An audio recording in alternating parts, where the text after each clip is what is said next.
and it's April 2022, right? Is that where we are? Oh my God.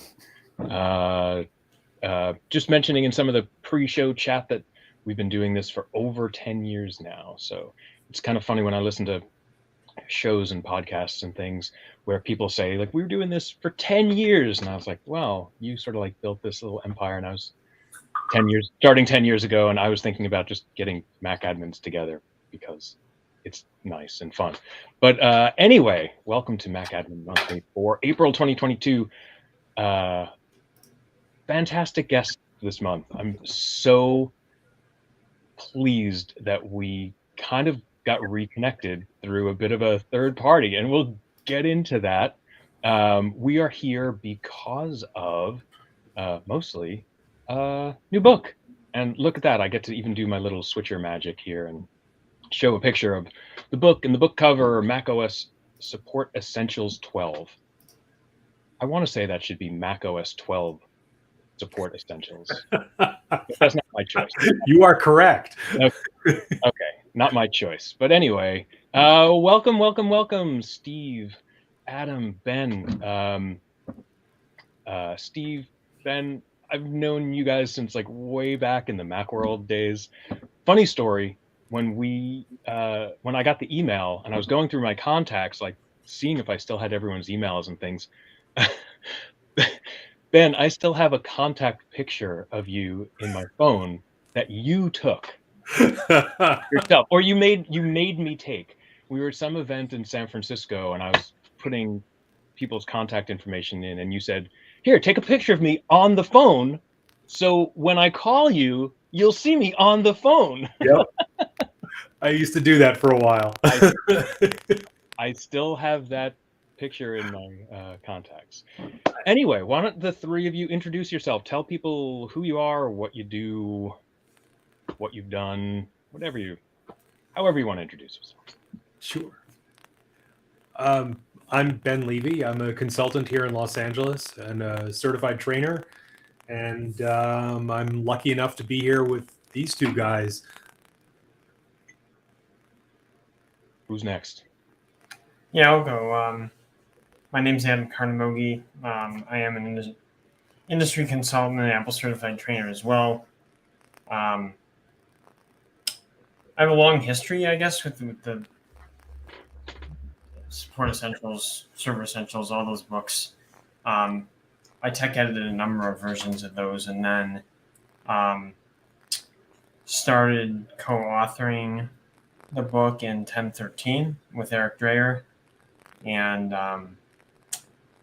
I did all the subsequent versions past that, and then Eric was not able to do the book anymore, so we were lucky enough to get the book with Ben, and Steve's been our just right-hand individual here for so many versions, and we finally was able to get him on the cover, and that was a wonderful thing because it's deserving. But that's a little bit about me. I'm pretty much the same as everybody else. I do this for a living, and I'm lucky enough to do that. All right, and Steve, now that you're blushing. Yeah, wow, how to follow that up?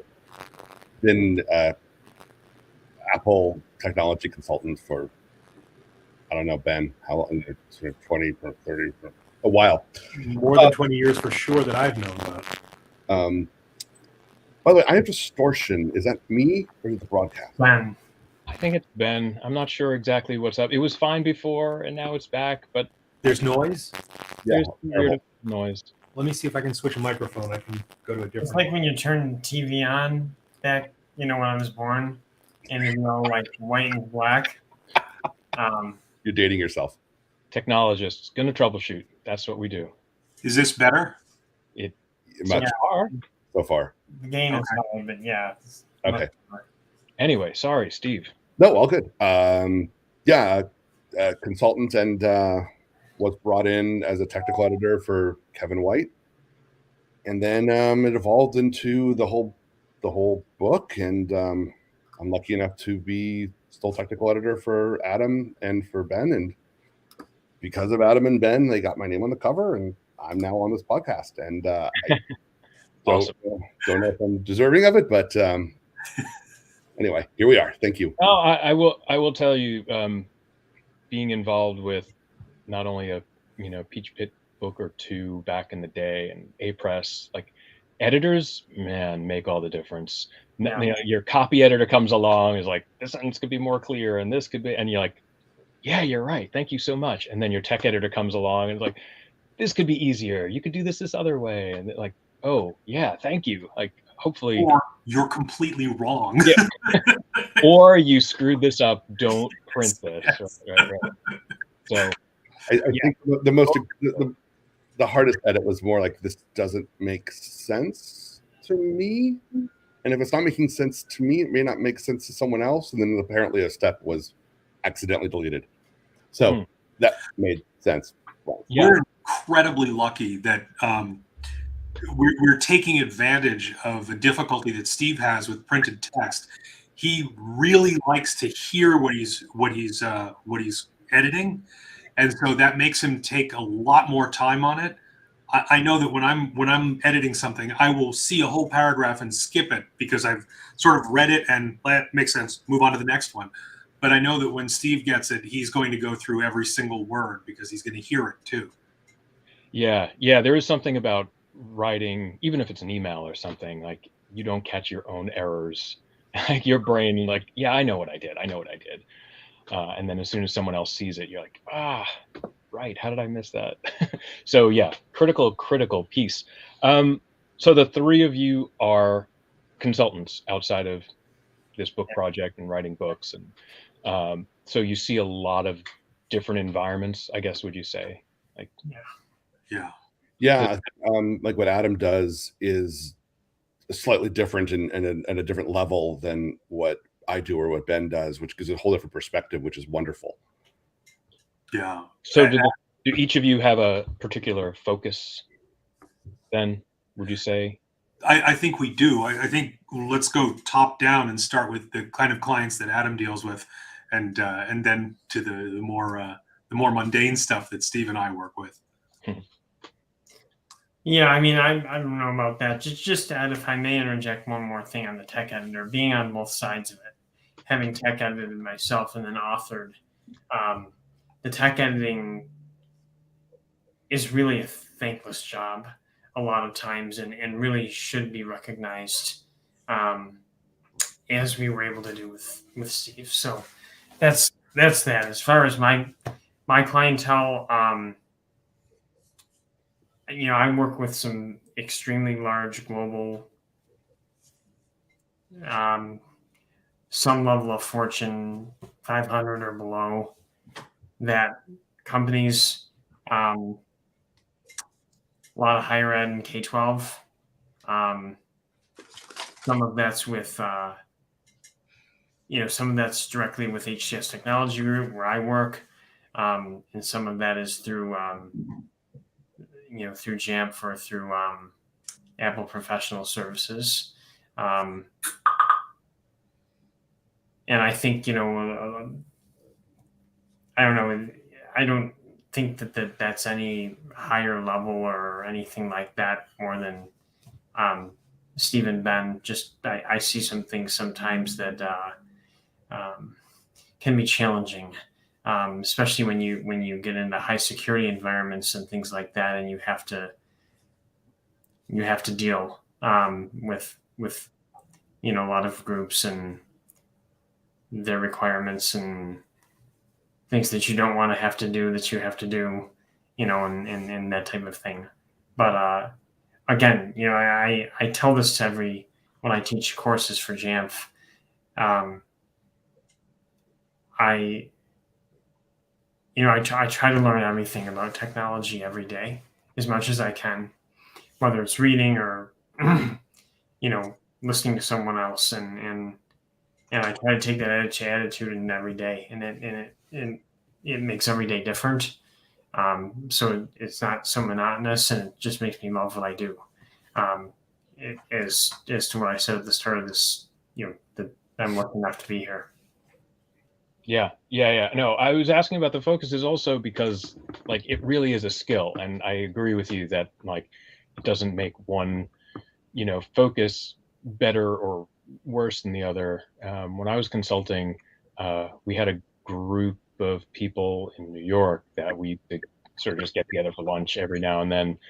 And one guy, I think we met him through the Apple Consultants Network, and he started joining us for lunch, and he really focused on home users, home end users.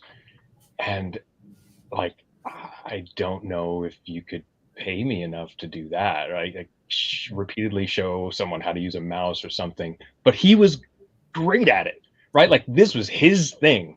Like, thank goodness for you, like, but like he was really good at it. And so yeah, I think as long as like you're really passionate and really good at what your particular focus is, then yeah, it doesn't matter if they're, Fortune 500 or home users or whatever. If it's fulfilling and you meet the criteria and all those things, great.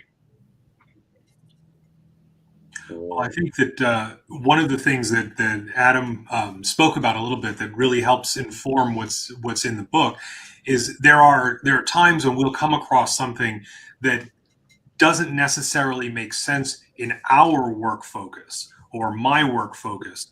And I'll sort of look at it and go, I don't know why this feature is here.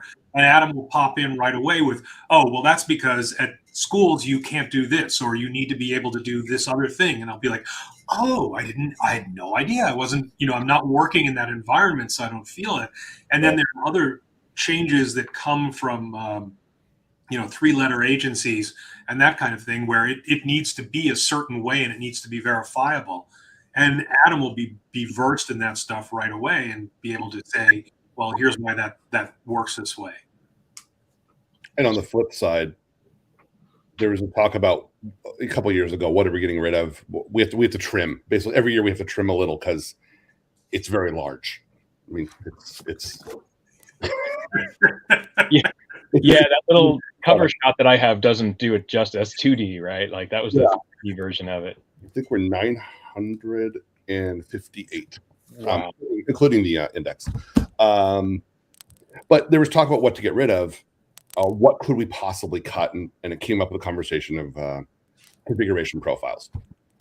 And the consensus was, well, those are handled through MDM. I'm like, well, we don't really talk much about MDM in the book. And smaller businesses still use them. Not ideal, we understand that, but they still use them. They may give a profile of somebody for the Wi-Fi password or whatever. And we all agreed, like, oh, yeah, we didn't. Okay, let's keep it. And that's, again, the thing. It's both sides of it. It's the higher end and the smaller SMB side, which is sort of what my focus is SMB, not home users, small, medium business, and so on. So it's, again, about perspective. And I think we all contribute on that, just different ways of thinking and different use cases.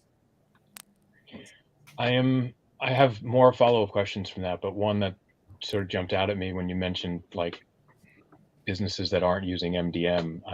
I guess I'm kind of fascinated by that because Apple has made MDM a requirement for so many things in terms of managing devices, and they even have their own offering now for like under 500 users. So it's clearly targeted at this smaller set. But I'm fascinated if you have a story of like someone who has Macs and they're not using MDM. Like, how do they get away with that? Oh, I have that story. Okay. I'm a local customer. I'd say they have about 20 Mac computers. And a very successful business, actually. But they currently run, or no, I'm sorry. They're currently transitioning away from MYOB Account Edge, okay, to a new, I think it's made in New Zealand. It's called MoneyWorks. But anyway, I tell you that because the owner is adamant about not having any Mac computers that are running his accounting software on the internet at all. Okay. So when I go there every month or so, a little bit less over the last couple of years, just with in-person stuff and all of that. But I go there every month or so. I go to their airport base station they've still got, plug in their internet, and run updates on Office and the OS, and then I have to unplug the airport base station at the end of that. I have tried to enroll them. I tried to enroll them back when it was Apple deployment programs, and they were buying Macs. The owner just could not receive the call from Apple. I gave them the partner relations number, to like get it going. He just didn't call, and just got to the point where if we can get them an Apple Business Manager now, we can get all their computers are through a reseller. We could easily get them in, but there's just no incentive there. He's perfectly happy to pay me to walk around all 20 computers and run updates, and I have a 2-hour minimum, so I'm happy to do it. That is wild, but that's wild. probably one of the few situations where you could actually get away with that. 20 machines all in one location that you can all kind of get to in one session, right? Like, yeah, it's still the whole not being on the internet thing. If that's the owner, his whole philosophy on that is the only real security is just no connection. That's the only real security, and you might want to go back to pen and paper and ledgers.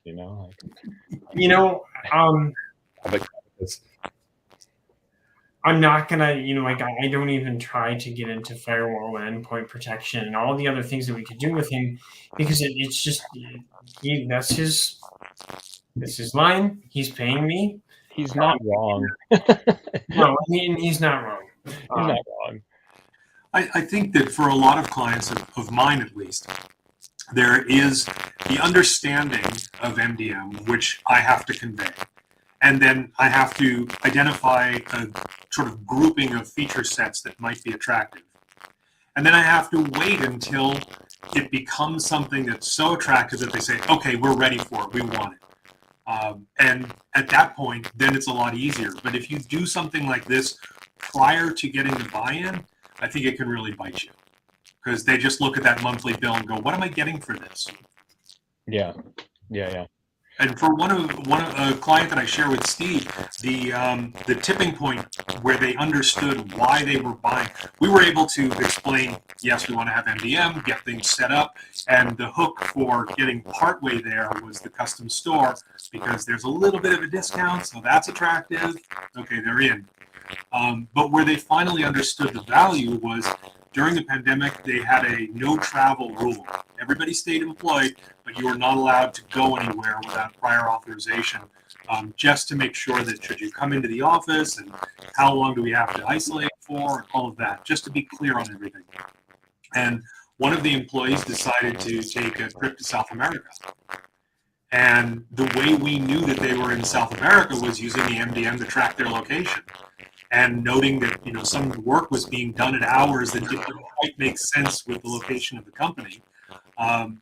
And so when they finally made a decision that this person was going to be terminated, I was able to handle all that through the MDM, lock the computer down, make sure there was no more communication, and I'm sure that was a very long and painful flight home when they came back, knowing what they were coming to.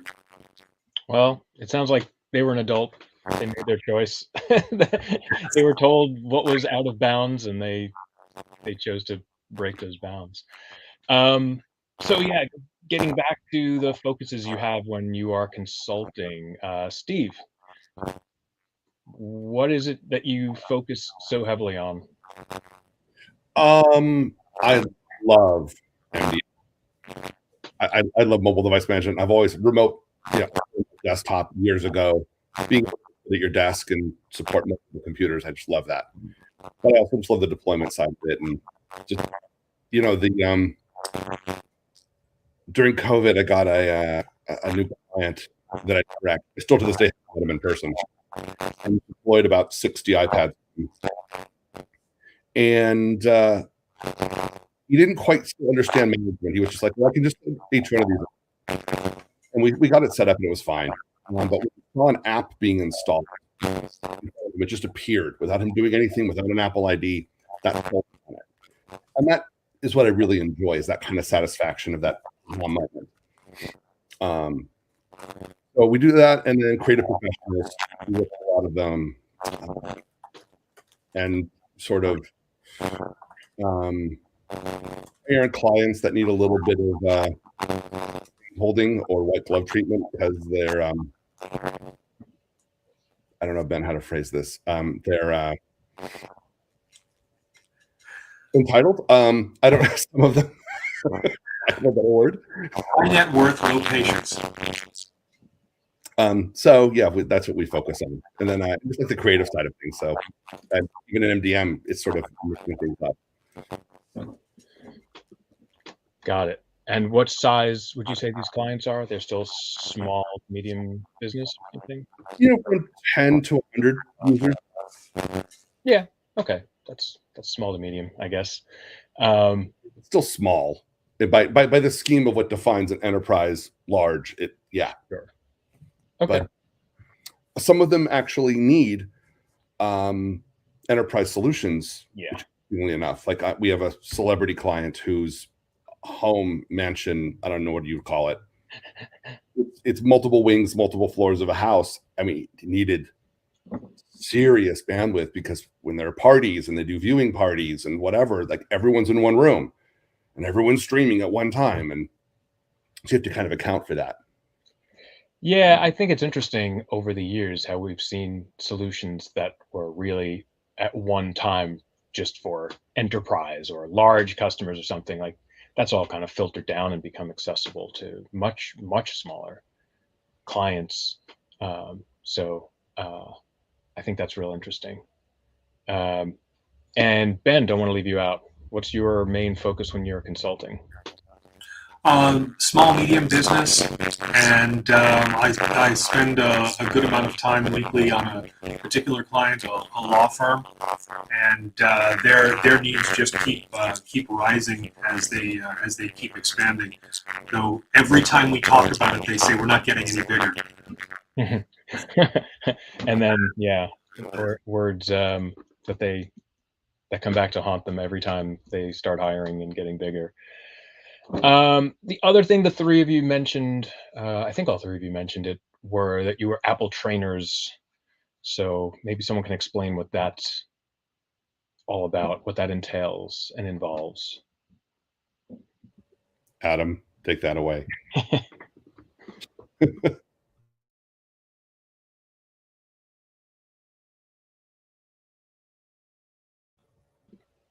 think you're muted. You're muted. Sorry, I was saying I guess we still are Apple certified trainers. I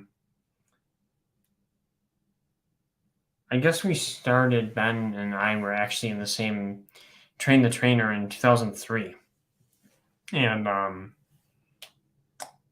you get back in the day you used to get certified per class, and then I guess that never changed. I ended up doing T3s at a certain point, and now the book isn't attached to the courses, and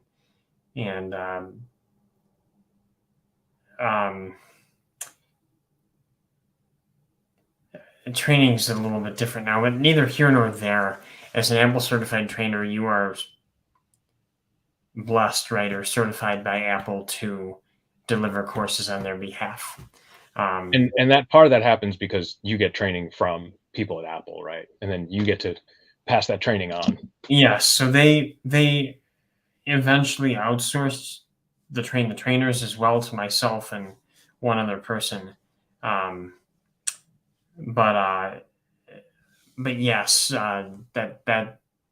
that's the trainers are more,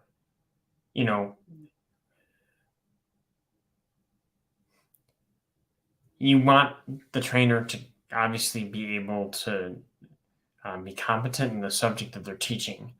And you would run into that every so often, but also to be able to deliver that content, right? Because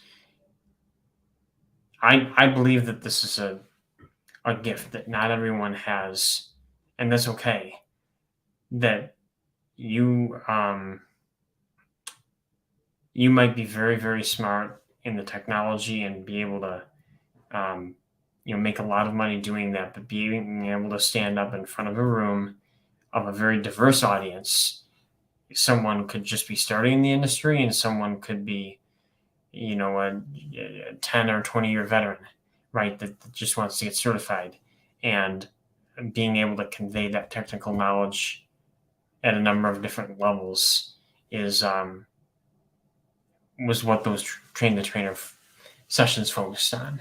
I don't know where Apple training is at or going to go, but if at some point in the future I'm able to stand up in front of a room and deliver an Apple class again, I would love to do it. And we'll see, where Apple goes, and I guess where the world goes too. I don't really know. Yeah. There were some aspects of training that I was so attracted to. You are standing in front of a group of, as Adam described, completely diverse learners who are and peers. Yes. Yeah. And your group could include people who are way more skilled in the world of computer science than you are, but they're there to learn something that you know well enough to teach them.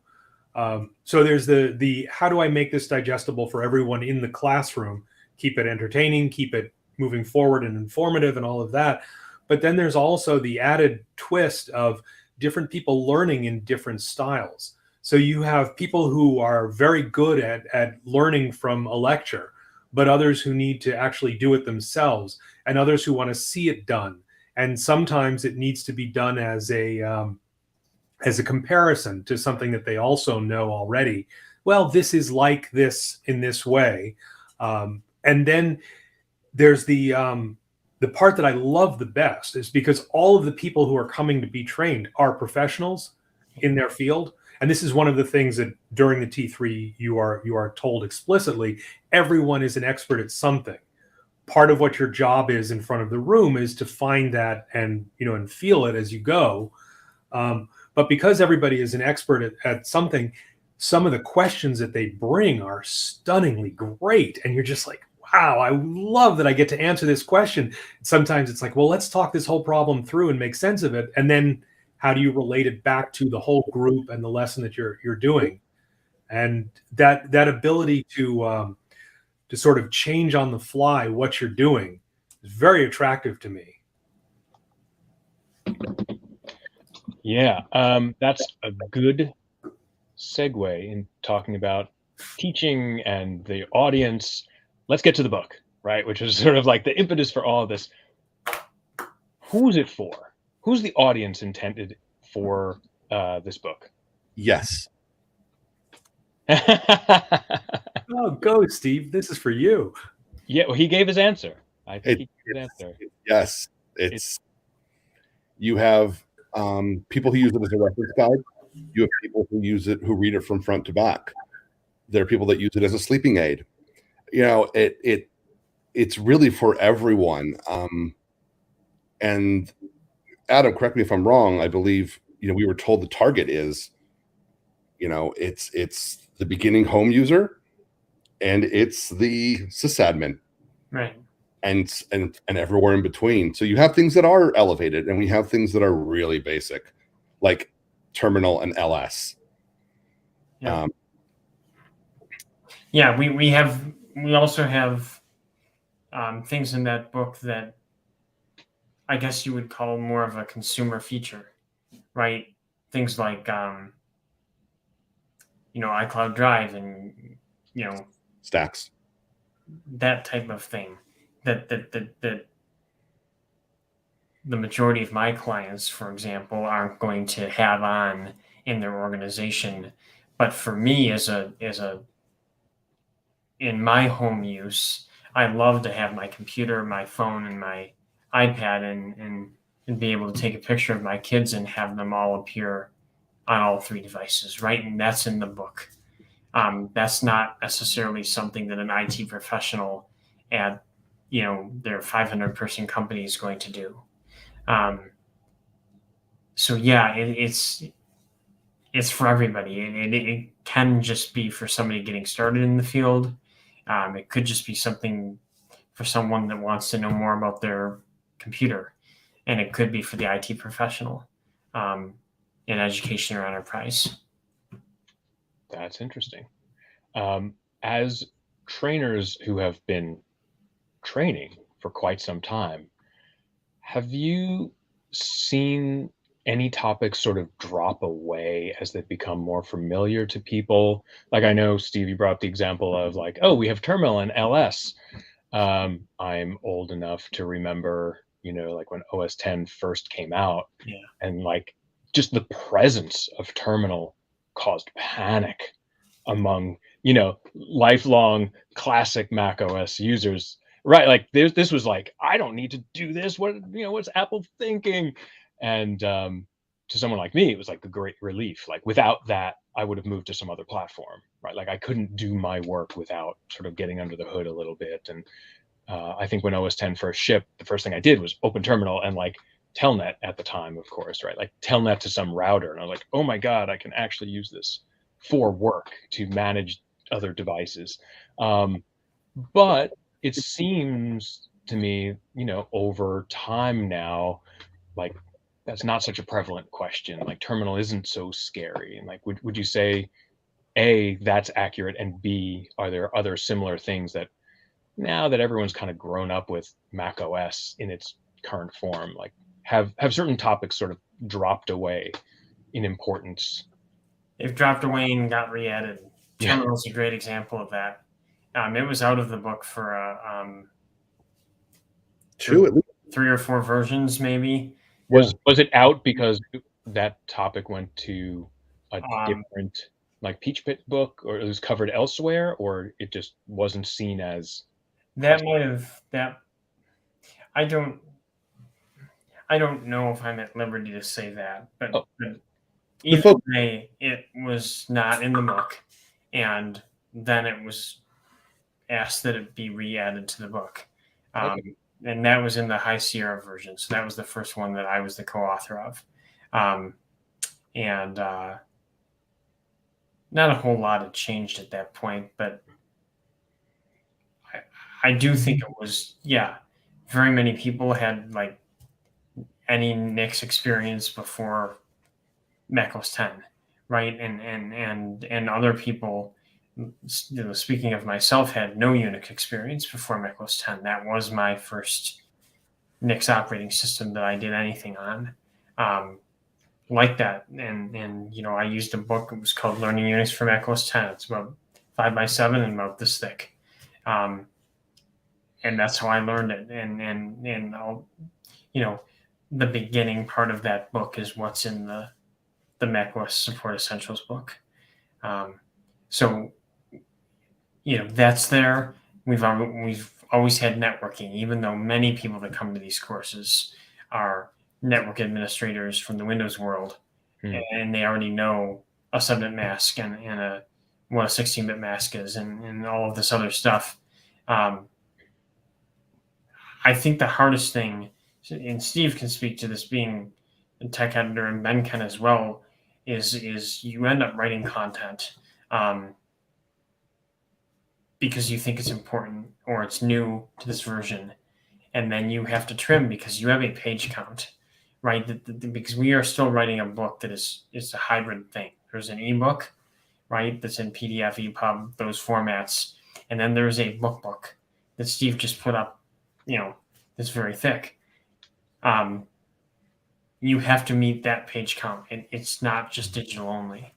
Maybe someday it will be, I don't know, but when it's not just digital only, then you have printing and all of that can get in the way, and then you have to rip out content that you think is valuable. So I would would say there, I think things get dropped sometimes only because it's been around for so long. You don't, I guess, think it's as possibly relevant as some other topics in the book, and it just has to go for the purposes of publishing, right? Yeah. Well, we had a challenge the last 2 years when Apple Silicon was introduced, and 3 or 4 chapters, for the most part, it's the same. For the end user experience, it is the same, but when you have to do the troubleshooting part where, there's recovery OS in one of them, and and how it's just the behavior is different. So then it becomes this split. And so it kept growing and growing. And actually, Adam and I and Eric did an excellent job trimming the book down. Because we got rid of like Firewire, we got a legacy file vault. We trimmed it a lot back, and then Apple Silicon introduced, and everyone was so excited. We were like just 800. And then Apple Silicon, like bam, just exploded again. Yeah. Everyone was unhappy about the length, but we were happy about the content. And Just the reference to that Mac with Apple Silicon is the way you have to refer to it. And and then the Unix ones, just the naming adds content, adds length to the book. So you have to. There's so much to worry about. I'm the newest person on this one, and these two have the benefit of many years at it. But when in years past, I was fortunate enough to be available during beta classes, and we would run through the content of the class and reference the content in the book. And sometimes we would notice that something had been removed, and it's like, wow, we really need that back. The static is brutal, Ben. yeah, I was just going I don't know what it is. I'm I sorry. don't know what it is. I don't think we're going to solve it. I apologize. Yeah. Technology, I don't know what to tell you. But speaking of 2 different versions of this book, an EPUB and a physical version, I think we have a code for a giveaway. Is that true? Of the EPUB version, or is that not true? I think someone was supplied with a code, or am I wrong? I can definitely supply that for you. I believe Ben has it, but I can supply it if he doesn't. All right. Well, this is the part I didn't think through at all. So I hope everyone that's either streaming or here is in our Slack channel. And I think we can just give a code to the first person that requests it. Let's just go with that. If you request it in our MacAdmin Monthly channel on MacAdmin Slack, you're going to get an EPUB version of this book. And while we potentially wait for those, I want to hear a little bit more about the book. Tell me, this is part of a much bigger machine, so to speak, right? Like, there's the book, and then you mentioned earlier certification, right? So you don't just buy the book and get certified. There's a test, and you have to go past this test to be certified. Yeah, so in previous versions of the book prior to this year, that was the case, is that Apple did have a associated certification exam, and the book was your reference for that, right? That could be somewhere in the reference section of the book, or in the tasks, or what we call exercises. That is not the case this year. It's just an Apple certified book. I can't really speak to whether they are or are not doing an exam. A lot of that is not. I don't even know if that's announced to the public at this point, or what the story is there. Like I said, Apple training is in a transition period. What I'm talking about is the historical view of this. Historical, absolutely, yes. You have more up-to-date information than that. The historical is the book was the reference for an exam that you got, then could get a certification, right? And the exam was either offered by I think it's offered with Pearson View now, Before that, it was somebody, and Pro before that, it was some somebody else. Pro thing, I forgot. Some other platform. And the book was also the deliverable that you would get if you took the course. So if you took a macOS 101 course, or what used to be the support essentials, or way back in the day, help desk essentials, that was the book that you got. It was on your desk when you walked into the training room. And so historically, that's what this title is. This year, it is not that. This year, it is purely a book that is Apple certified, the only Apple certified guide for for all the audiences that we talked about. Got it. That is interesting. That is interesting. What has the training situation been like since the pandemic? Has that just completely ground to a halt, or how has that been delivered, if at all? I guess. I would tell you this. This is my own personal opinion. Some companies have pivoted really well, and been able to pivot their training to write a remote format, and LearnQuest has not done that. So no, for a large majority of Apple certified trainers, myself, Ben, and others included, we have not taught a class since the pandemic. Yeah, I mean, there is sort of like this fine line nowadays. Like, I know some days I feel like all my friends are teachers, but like public schools, teachers, and they did a lot of remote work during the early days of the pandemic. Most schools are, back in person now. And I know people who have taken other online exams, either for their ham operator's license or whatever. And there are these versions of tests that sort of like make you pan a camera around the room that you're in. And then like, if you look away, you fail. Like really, really sort of not pleasant test taking, an environment that just doesn't really make you want to take the test, or is not really setting you up for success. So I guess I'm glad to see that like that isn't what Apple turned to like a testing site that does something along those lines, because it's like very invasive and just doesn't make you feel good sort of like right from the start. So like I think that's good news.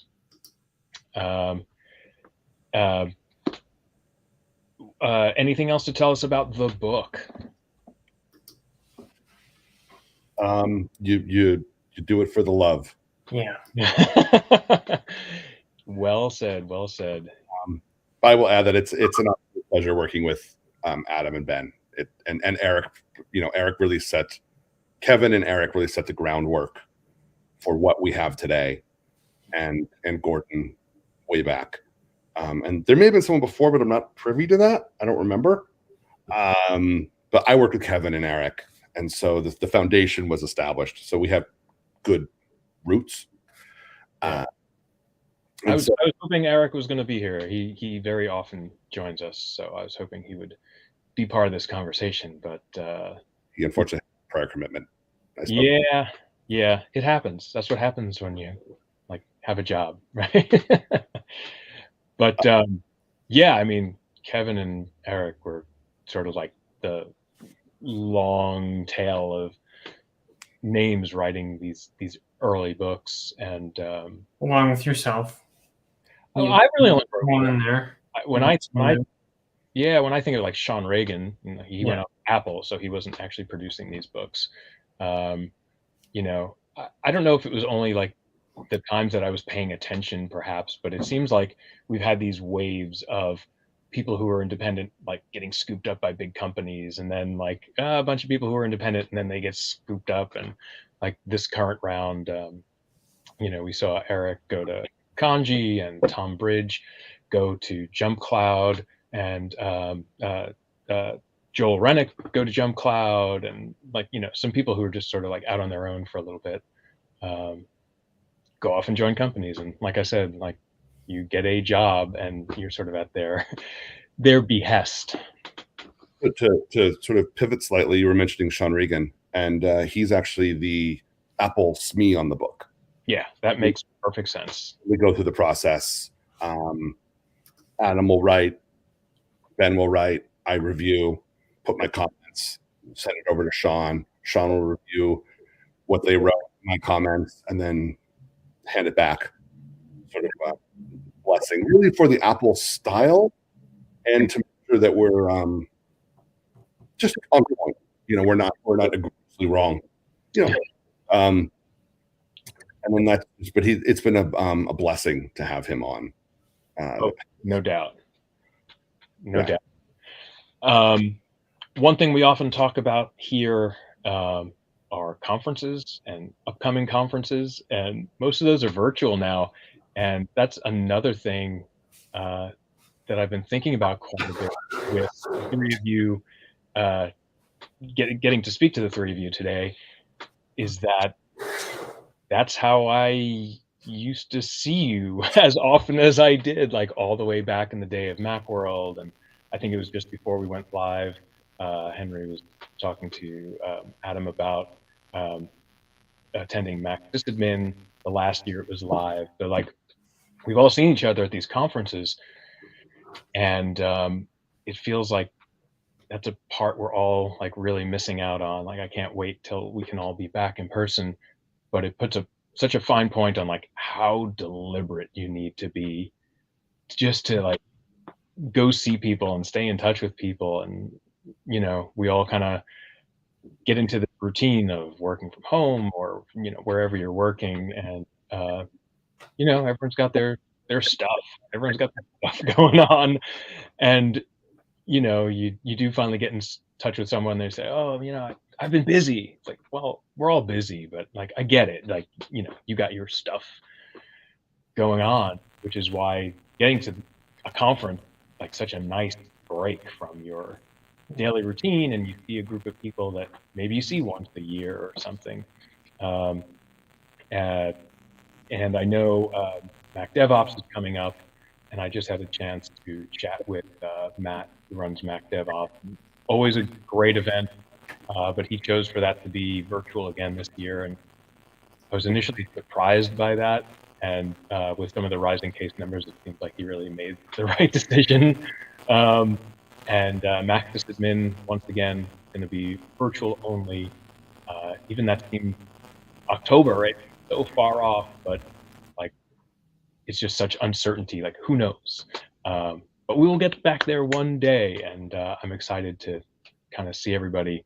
Do the three of you normally attend any events? We talked about Macworld before, but that's certainly long gone. Like, what's replaced Macworld for the three of you?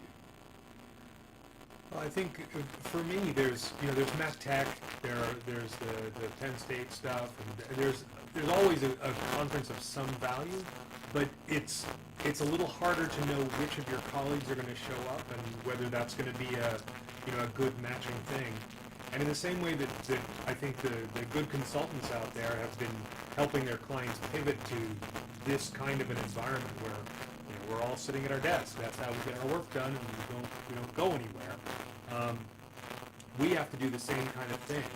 And here in Los Angeles, we have a very lively and strong Apple Consultant Network community, and we are used to getting together with a pre-programmed meeting each month, where we rotate who's going to present a particular topic, something that they're familiar with, and they really want to, get a chance to speak and to teach a little bit.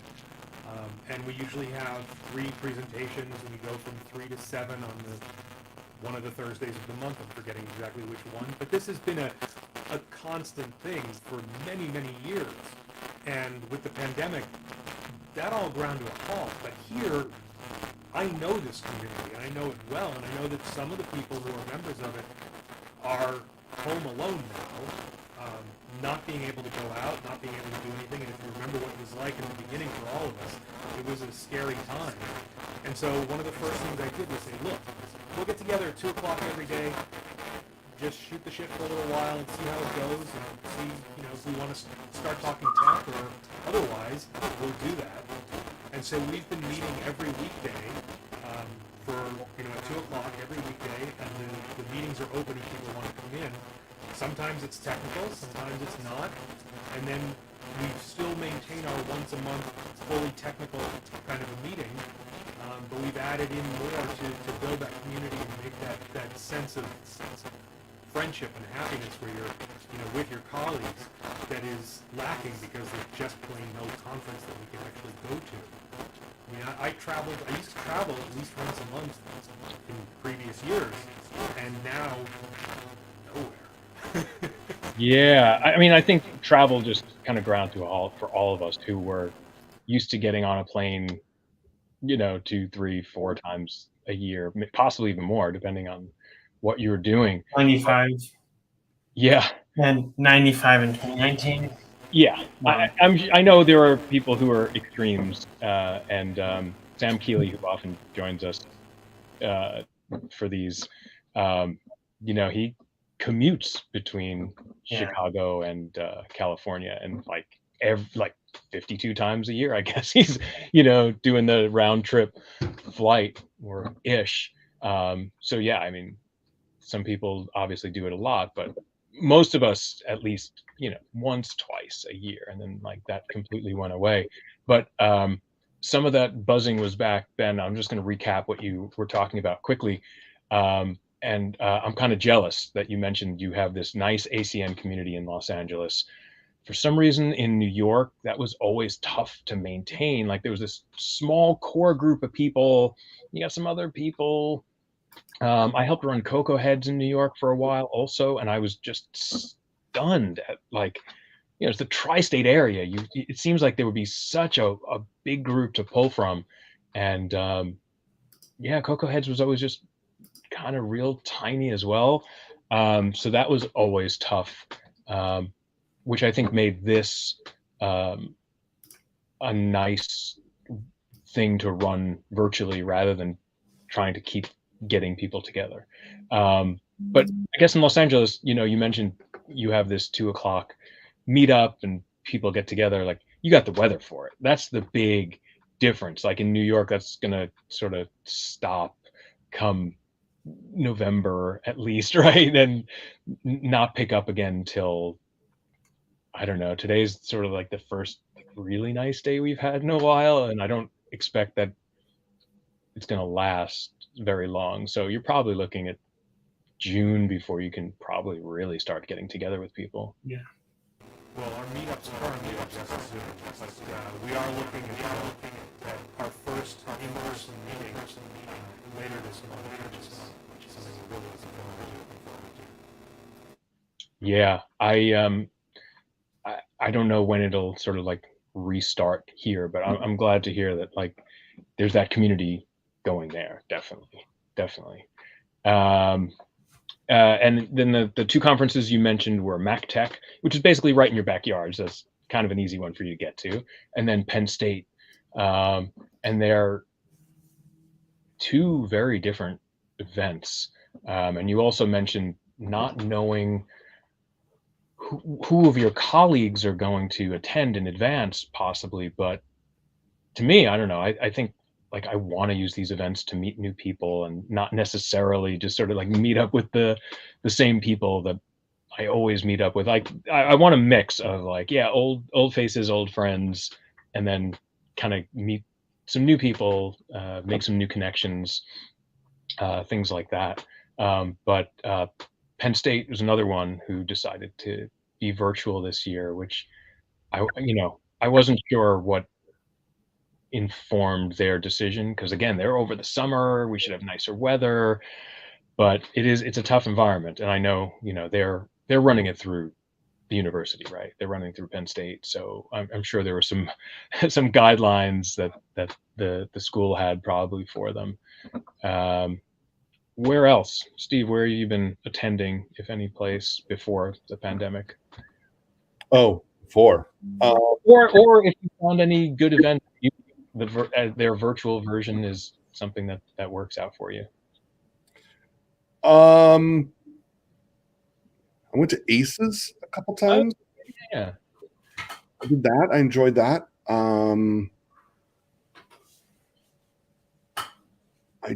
there haven't been that many because there's some other stuff I go to that's not public facing. So that just sort of overrides some of that. Yeah. Um, Yeah, Aces is one you don't hear too much about because that's sort of like a businessy, right? Like that's Justin's event, and right, and he put together, like, I guess if you're a consultant and you're running the business of being an MSP or a consultant or something along those lines, right? yeah. Was that in Texas every year? Was that the story? Oh, like I've been to it in New Orleans one year. I've been to 2 different places, maybe 3. A couple of them I couldn't make one of them, and I had to cancel due to a family issue. So I haven't been since, and then the world kind of went to hell.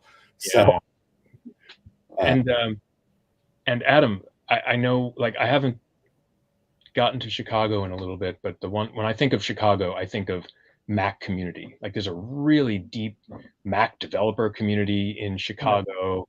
And I know a lot of the ACN at one point was like, there was a strong Chicago presence. So what's the local meetup situation there? We've been joining the LA group that Ben's got going. You know, I don't make it nearly as often as I should, but even you know, the owner of our company HCS in New York has been, Craig has been joining the LA meetup, and people like Eric, Pam Lefkowitz before she went to Jump Cloud, or she might still be coming sometimes, but she was joining, and there were a few others, but yeah, I think that, like, we don't have our own. The more people you can get together, the merrier, I guess. As far as conferences, I being a Jamf partner, I kind of have to go to JNOC every year. And they're going to be in person this year. Well, yes, and they have a remote option too, but it seems that come hell or high water, they're going to go in person, and hopefully it'll be okay. Because I'm craving for just some other adult time that is not either my mother or my best friend, because that's about all I see. Aside from my parents at my kid's school, in the bleachers when they have a basketball or volleyball game or something like that, I need like other adult interaction. I know there's a lot of pent up demand, right? So there's that, and then I've been to maybe 3 Max admins, and I love going over there, not just because of the area it's in, and because I love Europe, and Sweden's just excellent. It's just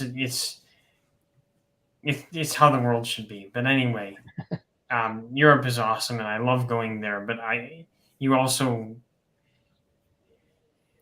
get to build relationships that you don't get to build here in the U.S., right? Because we're the U.S. and then they're Europe, right? And they've got their own community and their own clients, and unless you're a global services company like Jamf has an arm, obviously that's very strong in Europe. Yeah, like I don't get over there. I've been to Hong Kong. I had to do a thing there, and I've been to London a couple times for Apple, but otherwise, there's enough smart people over there that can handle things. So I love going there, and I was hoping very much that would be in person this year, but maybe next year. As were we all. But I think, being a conference organizer is a tough position. Oh yeah, absolutely. The other one that was really good was occasionally ACN, the Apple Consultants Network, would put on that would either a road show, and those were really good. More because it's just a chance to get out of LA for me. So it was nice to go to Chicago and then spend a couple extra days and see friends and such. Yeah. Yeah. I mean, that's like sort of a big part of travel as well, that like there's the thing that you went to go do, and then there's the little side quests, right? Like, hey, I get to see this person that I know in this town, or family, or Right. like, or hey, I've never been here before, and I want to Exactly. take a weekend and do some sightseeing, or whatever it is, learn. Um, so great. So yeah, trying to do the conference roundup at the end of this. What I should do is, I know the MacAdmins podcast has a calendar. I should just bring that up before these meetings. But I know Mac DevOps is coming up, Penn State again. Like, not only are they different when they're in person, because it's just an enormous event, and you have 4 or 5 tracks kind of all going on at the same time. And not only are there 5 tracks going on at the same time, the sessions are like 75 minutes long, so they're deep dives on these topics. And sometimes you get people who have back-to-back sessions, and it'll be like a part 1 and part 2, and like they're really giving you like 2 hours ish of That was one of when I used to speak with Ben and Phil Goodman. One of the big challenges we had at Macworld was we had 45 or 50 minutes, and just when you're ramping up, you have to end. And it was really frustrating. I can see both sides of that. Like, I'm a big fan of like the half-hour-ish talks, where like you introduce someone to a topic, and you give them enough of a direction that if they want to keep going down that road, you've given them the path, right, and the lead to go do that. But I can see both sides of that. But I don't know, like all day 75-minute sessions. Oof, man, that can get like by the end of the day, your brain is just tired. And the burden on the presenter is much higher too, because if you're going to fill that much time, it's going to take a lot of time to put together the presentation. Whereas a 30-minute or 45-minute presentation, you can almost do that off the top of your head if you really know the topic. Yes, but I wouldn't. Should not. I said almost can. But Penn State is different virtually as well, because they're doing these, like, they're spreading it out. They're not just like hey, here's a few days and we're going to have content every day. They're like once a week or something over the course of a month or something, right? Yeah. So that's an interesting way to approach it. But sort of like MacTech is kind of in your backyard. Penn State is maybe not my backyard, but I can drive at least. It's a 3.5-ish hour drive. So that's the one that's kind of close to me. It's a hassle to fly there from LA. There's a lot of changeover, and it's not convenient. Yeah, I think I even looked at flying one year, like maybe my first time or something, and it was like, oh yeah, you have to fly to like some little regional airport or something, right? Like there's some oddball thing that makes flying not great. Exactly. Yeah. Cool. So we are at the hour point, and speaking of long running things, I try to kind of keep it contained. Anyone else have questions that is not me that joined us? I will take your silence as no. Ben, Adam, Steve, anything else that we should know about you, the books? Anything else? I'm just so proud to be a part of it, and to be able to add a little bit to all the great work that Adam and Steve have done before, and the others who have worked on this, like Eric and Gordon, Kevin. There's just so much that's here to start with. It makes it a little more possible to move on to the next version. I'm going to give one more view of the book so people know what they're looking for when they go to the store. Yeah, if you find this in a store, I'd be happy to know where. It is funny. I'm surprised at, like, I definitely stop in at Barnes and Noble as often as I can, and there's a much larger selection than I would expect. I think, sort of like back in the day before ebooks, you had these immense computer sections in bookstores, which was just so lovely and so beautiful and like fun to browse through. And then those sort of like started dying off, and it seems to have come back a little bit. Like I'm surprised at the topics and the books that I find physically in bookstores. I'm really happy about that. So I'll take a look. I'll take a picture of Printed it for you. equivalent of vinyl. Yeah, Same in my hometown. So I'll we take a have picture of it if I see it on the shelf. So we have a university bookshop here that has a lot of computer science books, and this would be the place where this is in the physical form, definitely as soon as it's out. I didn't even think about that. Do these get translated? They don't get translated. No. It's all English. Yeah. Okay. It's interesting though. We have to avoid certain words because in case it is translated. One of them is we're not supposed to use via because via doesn't translate. It doesn't localize well. Yeah. Interesting. Yeah, I'm sure Apple has thought very deeply about these issues and things, and they have their rules, and like they might seem sort of obtuse from the outside, right? But like, oh yeah, we've been doing this for years. We know what we're doing. Very thoughtful. It really is thought provoking sometimes, and you're just like, oh, I get it. And their style guide, Apple's style guide is public facing. Yeah. And I'd have to grab the URL. But it is it's not something that you read, but if you ever do have the opportunity to take a glance through it. Yeah, thank you. Steve, it really is, it's something else. This is I read this. I don't use the book version. I actually use the web version or a PDF. It's a model of clarity for discussing things. I mean, this is one of the core things that you do with a book is that you write what it is you're trying to say, and then you keep editing it until you've distilled it down to its core, and then you look over at the style guide and it's like, oh, there was another way of saying it. It's much better.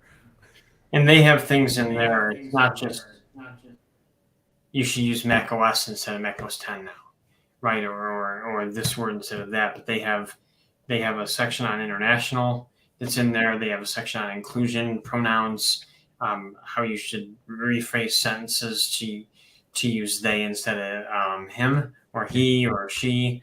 All of that, as that's become a thing, is really, really interesting. And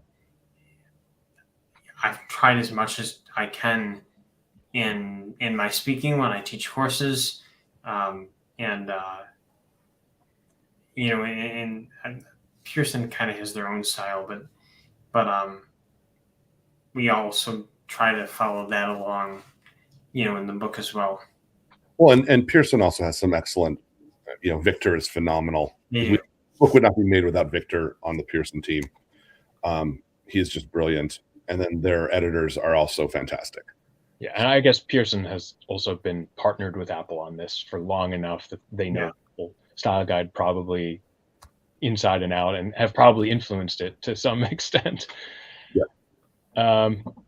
All right on. Well, I really appreciate the three of you taking the time to join. Please join us every month if you find yourself free at this time slot, second Tuesday, 4:30 p.m. Eastern. All the best wishes with success with the book, and hopefully it sells tons, and unless you all drive away in Ferrari or something. I don't know. Well, the two of Thank you. Thanks, Ben. Yeah. My pleasure. Really a pleasure. And see everyone next month. Okay.